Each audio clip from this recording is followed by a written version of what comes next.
The art of killing emotions. Welcome to the real world. Remove your rose-colored glasses and leave your hope for justice at the doorstep. While you believe in empathy and fair play, you have already been packed into a container and put up for auction by social predators. To them, you are not a person, but a battery, a cognitive resource that can be squeezed dry and discarded. Your emotions are open ports in your firewall. Through them, viruses of guilt, fear, and duty are poured into your system. I am not here to comfort you. I am here to dissect your weakness and show you how to turn your heart into a piece of ice, against which any attempts at manipulation will shatter. We are beginning a course on the deconstruction of your humanity for the sake of your survival. This is the art of killing emotions. 5 principles that will make you invisible to the radars of manipulators and lethal to their ambitions. Chapter 1. The effect of imaginary safety. Death in silence 1. The collision phase. The boardroom on the 42nd floor smelled of leather and expensive ozone. Julian sat opposite Mr. Thorne. The silence had already lasted for 3 minutes. In ordinary life, 3 minutes is nothing. In this room, it was an eternity in which Julian's sanity was slowly drowning. Thorne did not shout. He did not even look at the documents. He looked directly into Julian's pupils without blinking. His hands lay on the table, relaxed and heavy. He's waiting for me to start making excuses, Julian thought. My palms are sweating. If I speak now, my voice will tremble. I must say something. We are waiting for your report, Julian, Thorne said. His voice was as quiet as the rustle of a scalpel against fabric. Or do you believe that your silence is a form of admitting incompetence?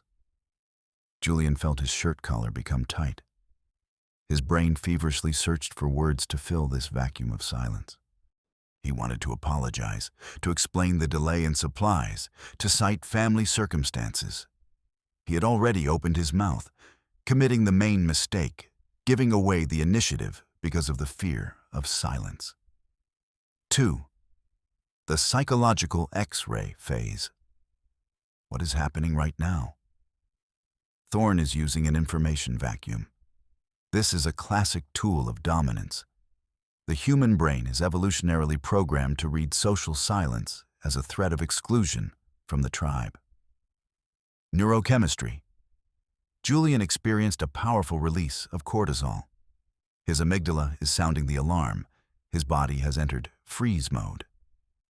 Cognitive suppression.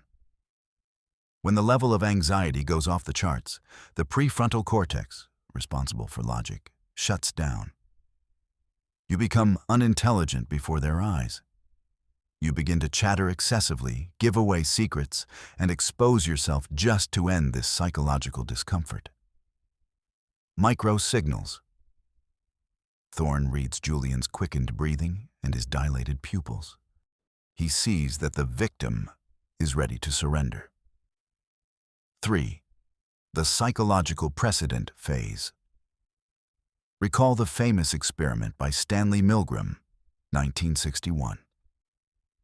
Subjects obeyed an authority in a white coat and administered electric shocks to an innocent person only because the authority maintained icy composure and dryly stated, "The experiment requires that you continue." People do not submit to force, but to the confidence in the right to dominate. Thorne in this room is the man in the white coat. His silence is a signal of his superior status. He demonstrates that his world will not collapse from a pause, while Julian's world is already falling apart. Milgram proved 65% of people are ready to kill another if they are managed by someone who does not show emotions and broadcasts a cold will. 4. The counter-strike phase. Julian should have understood. Silence is not an emptiness. It is a space occupied by the one who is stronger. Lesson number 1. The one who speaks first is the one who loses. In a pressure situation, never fill the pause. If they look at you in silence, look back. Count your breaths. Feel how the opponent's tension begins to grow when he realizes that his silent terror is not working. Your insensitivity is your shield. You must become a mirror that reflects their aggression back. Julian's strategic decision. He closed his mouth. He slowly leaned back in his chair, mirroring Thorne's posture, and calmly answered a question with a question. "And do you, Mr. Thorne, prefer to discuss the report now or after you have studied the charts that I sent this morning?" In his thoughts, "You will not get my emotions, old man. Eat the silence yourself." 5. The sensory immersion phase. The rain outside the panoramic window turned the city into a gray mass. Drops flowed down the glass like the tears that Julian forbade himself to shed. The room became cold. The ozone in the air now seemed like the metallic taste of blood on the tongue. The silence no longer pressed on him. It became viscous, like oil, in which Thorne himself was now floundering, not having expected resistance. Your training continues.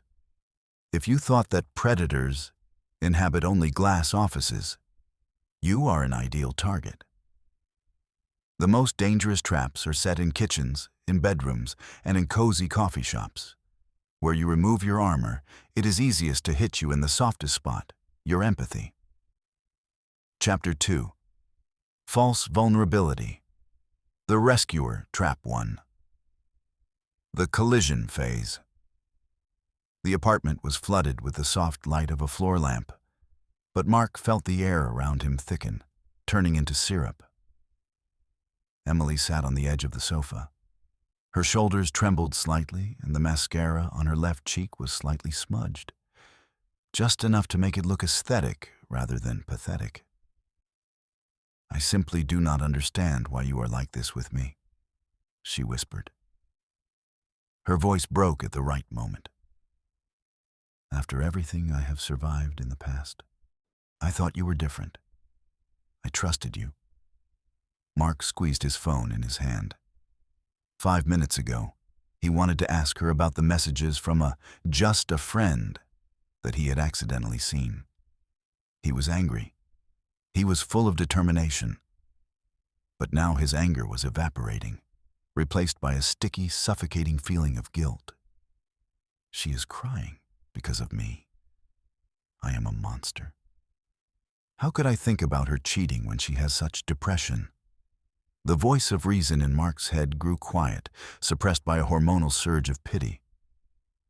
Emily raised her gaze to him. Her pupils were dilated. She was not defending herself. She exposed her neck like a wounded animal, inviting him, no, not to finish her off, but to sacrifice himself. "Come here," she said, almost inaudibly. Mark took a step forward. He had already lost. He forgot about the facts. He forgot about the betrayal. He turned into a band-aid for the wound that she inflicted on herself to distract his attention. 2. The psychological X-ray phase before us is an inversion of dominance through false vulnerability. Emily uses the weapon of the weak, which is 100 times more effective than fists. Mechanism. She activates a biological program of caretaking in Mark. When we see a suffering loved one, our brain produces oxytocin, the attachment hormone, which temporarily blocks critical thinking and the areas of the brain responsible for fear and suspicion. Neurochemistry. Mark's cortisol, stress from the quarrel, is replaced by an oxytocin hit. A cognitive failure occurs. The brain cannot simultaneously accuse and empathize. Emily literally hacks his security system through the back door, his kindness. Gaslighting of feelings. She does not deny the fact of the correspondence. She makes this fact insignificant compared to her suffering. She changes the agenda. Now it is not her loyalty that is being discussed, but his cruelty. 3. The psychological precedent phase. In the 1950s, psychologist Harry Harlow conducted cruel experiments with rhesus macaque infants. He offered them two mothers, one made of wire that provided milk, and another, soft, covered with cloth, but without food. The monkeys chose the soft mother, even when they were dying of hunger. Tactile comfort and the illusion of safety for primates, and for you, Mark, are more important than rational survival. Emily knows this at an instinctive level. She becomes this soft mother for you, broadcasting, "Press against me, forget about logic, and you will receive emotional peace." She exploits your attachment instinct so that you stop noticing the wireframe of her manipulation. 4. The counter-strike phase. If you feel that in the heat of a logical argument, they begin to drown you in tears or heavy memories, stop. This is a psychological smokescreen. Lesson number 2. Facts do not have the scent of tears. Your task is to separate the person's emotion from the subject of the dispute. Insensitivity here is not aggression, but surgical precision. You must operate with data, ignoring the noise. If you yield to vulnerability now, you legitimize manipulation as a way of communicating with you. Mark's strategic decision. He stopped 2 steps away. He did not hug her. He breathed deeply, allowing the oxytocin wave to recede. "Emily." His voice was steady, almost mechanical. "Your feelings are important. We will discuss your state later. But right now we are returning to the messages in your phone. One does not cancel out the other." In his thoughts, "Your tears are just water. My request is information. I will not leave until I get an answer." 5. The sensory immersion phase. The room smelled of a lavender diffuser and stale tea. Mark looked at Emily's back, and she no longer seemed fragile to him. In the light of the lamp, she looked like a frozen statue, a clever mechanism that had simply run out of fuel for the current scene. The warmth of the floor lamp seemed artificial, like a theatrical spotlight. He felt the cold of the soles on the parquet. This hardness under his feet was the only thing that could be trusted. Emotions are chains by which you are shackled to the opinions of others. While you seek approval in their eyes, they own your pulse and your future. To become free, you must learn to see the structure of the social dance, rather than its scenery. We are moving on to the meanest tool in the arsenal of group dominance. Chapter 3. Social Triangulation. Torture by Comparison 1. The collision phase. It was noisy in the bar, but an icy veil hung over their table. Sarah sat, clutching a glass of gin, while her best friend Chloe enthusiastically told their mutual acquaintance Liam how incredible and talented their former classmate was. "You should have seen her latest works, Liam." Chloe was glowing, her eyes burning with unnatural delight. "It is simply the level of a genius, not like our usual attempts to create something." "Sarah, you saw her post today, did you not? It is, well, an order of magnitude higher than what you are doing now, is it not?" Chloe did not look at Sarah. She looked at Liam, seeking confirmation from him. Liam nodded, glancing at Sarah with a hint of pity. "My fingers have gone numb," Sarah thought. "Why does it hurt me so much to hear about a person I do not even know? Chloe just compared me to an ideal, and I feel insignificant. If I remain silent, I agree. If I start to argue, I will look like an envious fool." Sarah tried to smile, but the corner of her lips flickered betrayingly. Chloe noticed this fleeting movement. Her victory was recorded. She had just introduced a third person into their relationship, to devalue Sarah without attacking her directly. 2. The psychological X-ray phase. This is triangulation, a strategy in which a manipulator creates a triangle by introducing a third person, real or fictional, to force the victim to fight for their place in the hierarchy and for the attention of the judge. Mechanism. Chloe deprives Sarah of a sense of uniqueness. She creates competition where there was none. Terminology. Cognitive dissonance. Sarah loves, or thinks she loves, her friend, but the friend causes her pain. The brain cannot process this contradiction and chooses the simplest path: self-flagellation. Physiology. Social exclusion activates the same areas in the brain, the anterior cingulate cortex, as real physical pain. Your brain literally perceives this conversation as a knife strike. The dopamine level drops due to the loss of status in the group. 3. The psychological precedent phase. Let us turn to Solomon Asch's experiment, 1951, on the study of conformity. A subject was shown lines of different lengths and asked to say which of them matched the standard. All other participants were Confederates and intentionally gave the wrong answer. 75% of people agreed with the obvious lie of the group at least once, just to not stand out and not feel wrong. In our case, Liam is the group that confirms Chloe's truth. Sarah begins to doubt her own value because social pressure forces her to believe in the hierarchy created by the manipulator. We are herd animals, and the fear of being worse than everyone in the pack is wired into our neocortex. 4. The counter-strike phase. Manipulation by triangulation works only as long as you value the opinion of the judge, Liam, and fear losing status in the eyes of the aggressor, Chloe. Lesson number 3. Step out of the triangle. Refuse the judging. Your strength lies in total indifference to comparison. If they try to compare you with someone, your task is not to defend yourself, but to shift the focus to the manipulator himself, exposing his motive. You must become a black hole for their expectations. Sarah's strategic decision. She slowly placed the glass on the table. Her entire appearance expressed boredom rather than offense. She looked at Chloe with a heavy, analytical gaze, as if she were an interesting but predictable insect.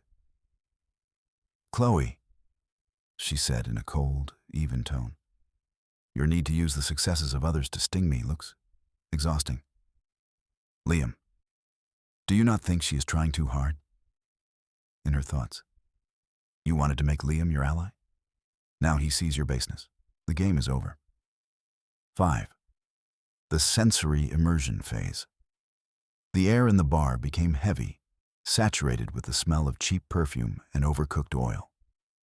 The music turned into an indistinguishable hum, white noise against which only the clink of ice in the glass was clearly heard. Sarah felt her body becoming stone, cold and impenetrable. In this cold, she found clarity.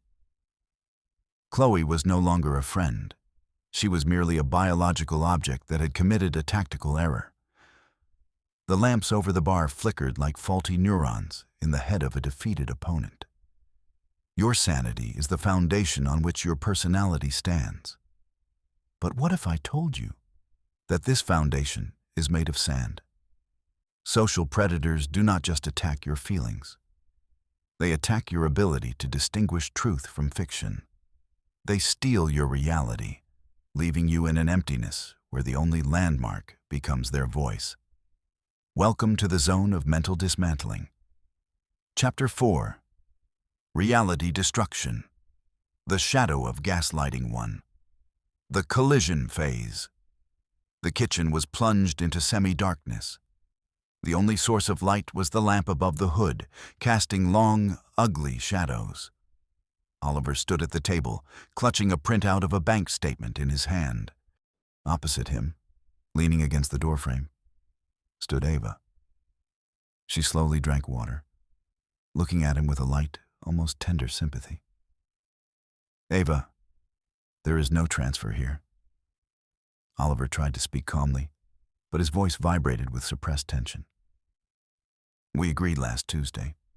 You said you would close this account if I took over the rent." Ava slowly placed the glass on the table. The sound of glass meeting granite rang out like a shot. She slightly tilted her head to the side. "Oliver, we never spoke about that. You have mixed something up again." My pulse is 110. I remember this conversation. We were standing in the hallway. She was wearing a blue dress. Or was she not? Oliver felt something inside him grow cold. She's looking at me as if I am ill. Perhaps I really did forget. Tuesday evening, Ava. At 19:45, I even ordered pizza. He took a step forward, trying to find support in the details. "That evening we watched a movie, and you fell asleep before 8. She came closer and softly touched his shoulder. In reality, her fingers squeezed slightly, recording his confusion. She is not comforting. She is marking the territory of her lie. "You need more rest, dear. Your memory is starting to fail you. It is frightening." Oliver became silent. At that moment, the reality around him began to tremble. Facts crumbled like dry ash. 2. The psychological X-ray phase. This is gaslighting, a form of psychological abuse in which a manipulator denies facts, forcing the victim to doubt their own adequacy, memory, and perception of the world.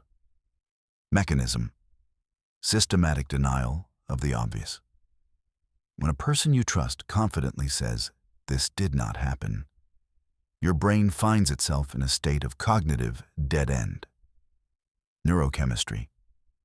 Chronic gaslighting keeps the brain in a state of constant stress. A high level of cortisol suppresses the work of the hippocampus, the center of memory and learning. You literally lose the ability to form clear memories. The freeze reaction. Instead of aggression, Oliver chooses disorientation. His prefrontal cortex shuts down, handing over the reins of power to the amygdala, which whispers, "Surrender to end the conflict." 3. The psychological precedent phase. Let us turn to the work of Elizabeth Loftus, a leading expert on false memories. In her famous experiment, Lost in the Mall, participants were led to believe that in childhood they were lost in a shopping center and were saved by an elderly person. Although this never happened, through a series of leading questions and confident statements from witnesses, relatives, 25% of subjects began not only to believe in this, but also to remember details. The color of the old man's clothes or the smell of his perfume. Loftus proved, human memory is not a video camera, but a Wikipedia that can be edited by anyone who possesses sufficient persistence and authority. Ava is editing Oliver's life right now, erasing his right to the truth. 4. The counter-strike phase. If you feel that your memory is becoming a subject of discussion, the game is over. They are trying to disavow you as a person. Lesson number 4. Reality is not a consensus, but documentation. Never argue about what was said.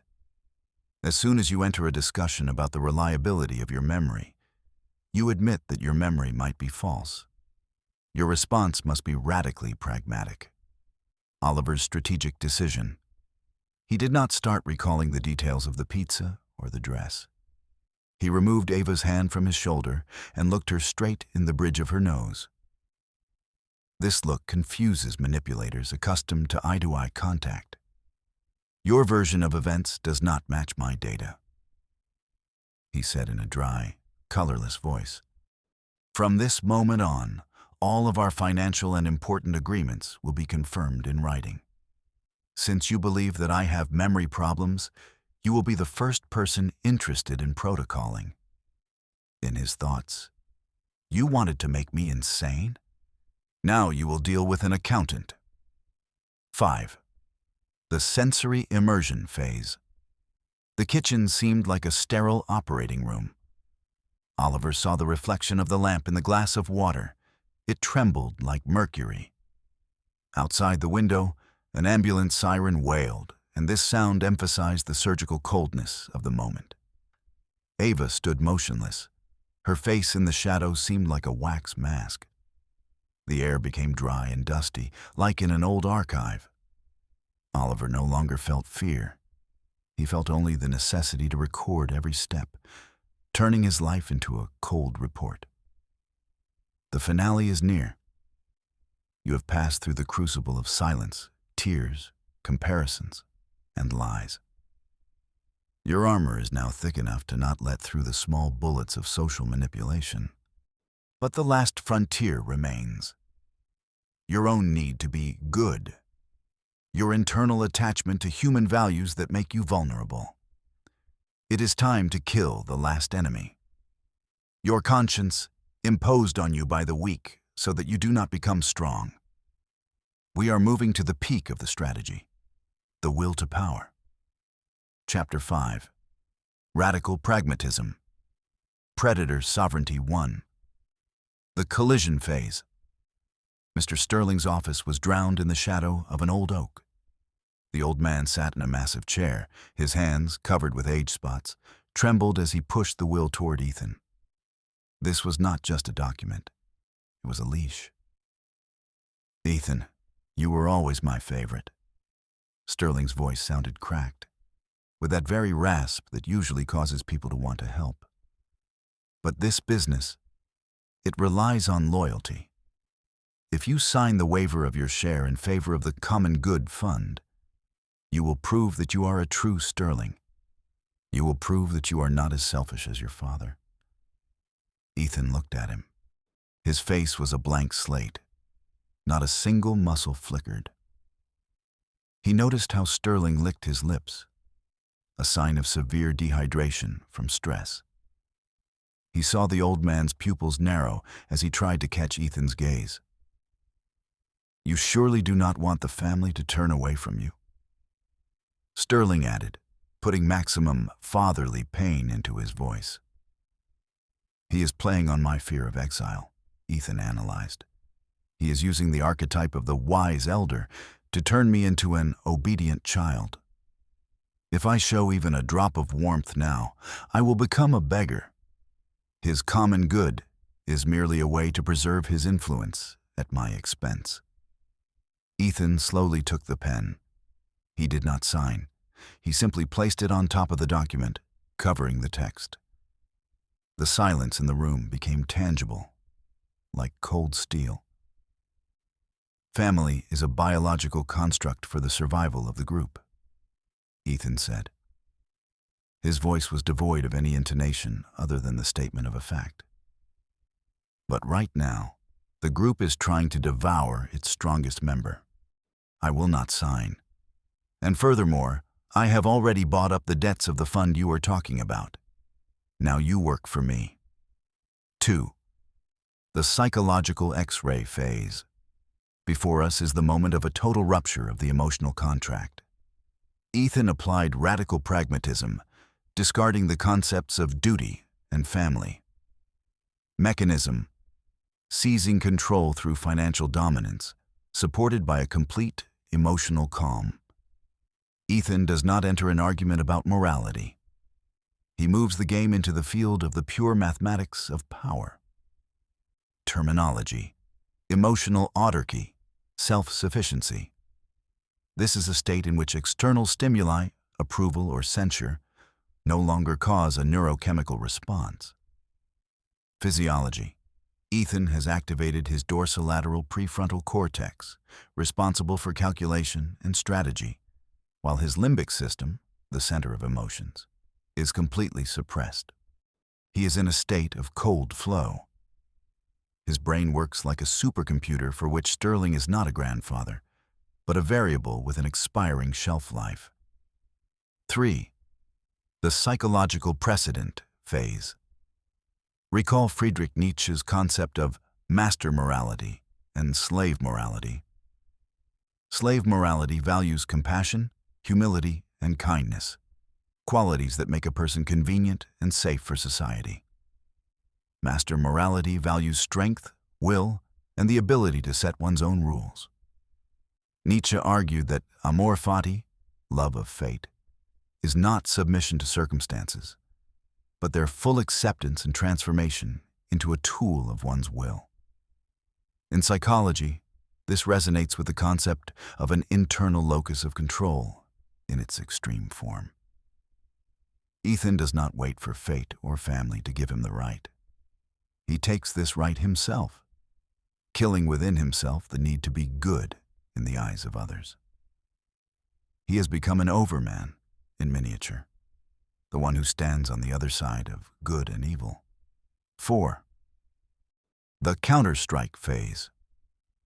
When you are pressured with authority, age, or high ideals, know this: it is only a form of social control. Lesson number 5. Your power begins where your desire to be liked ends. Radical pragmatism requires that you evaluate every action only from the perspective of its utility for your sovereignty. If morality prevents you from taking your place, discard it. The one who sets the rules of the game is always more important than the one who follows them. Ethan's strategic decision. He did not make excuses or get angry. He simply changed the status quo. "Now I dictate the terms," he said, standing up. "Tomorrow at 9 in the morning, I expect a full report on assets. If it is not there, I will initiate the bankruptcy procedure for the fund." In his thoughts, "Your time is up, old man. You taught me to be a predator. Do not complain when I have started hunting you." 5. The sensory immersion phase. The office smelled of old paper and decay. The light of the setting sun cut the room into sharp black and gold stripes. Ethan felt his skin become cool, and his heart beat rhythmically and slowly, like a pendulum in a clock. The whole world around him turned into a blueprint, where every line was clear and subject to his will. Outside the window, a bird began to sing. But this sound caused neither joy nor sadness in him. It was merely an acoustic signal in the space that he now owned absolutely. Our investigation has come to an end. You have looked into the abyss, and perhaps for the first time in your entire life, you did not blink when the abyss looked back at you. We have dissected your empathy like an unnecessary appendix that prevents the organism from surviving under high-pressure conditions. Now, as the echo of others' manipulations fades in your mind, you must realize the main truth. Your sensitivity was not your gift, but your leash. Final word from the expert. Your journey from resource to sovereign is complete. You are no longer a victim of social ethology. You are its researcher. Your world has ceased to be a place where good people suffer, and has become a chessboard where pieces move according to the laws of biology and the will to power. Your new status is not loneliness. It is distance. You stand at the top of a glacier that you yourself have erected. From here, a beautiful view opens up of the bustle below, of the people who continue to drown in an ocean of cortisol, guilt, and unjustified hopes. Remember, morality was invented by the weak to limit the strong. But now you know how these mechanisms are designed. You see the threads that stretch from words to reactions, from gestures to capitulation.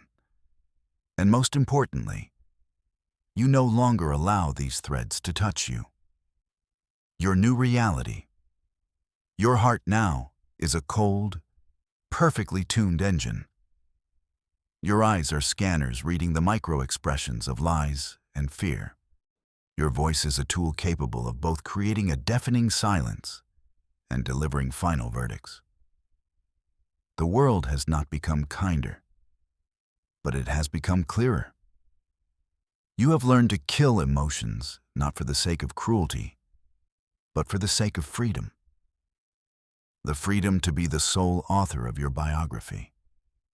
Inside the window of your mind, perfect order will now always reign. Cold calculation has replaced the chaos of feelings.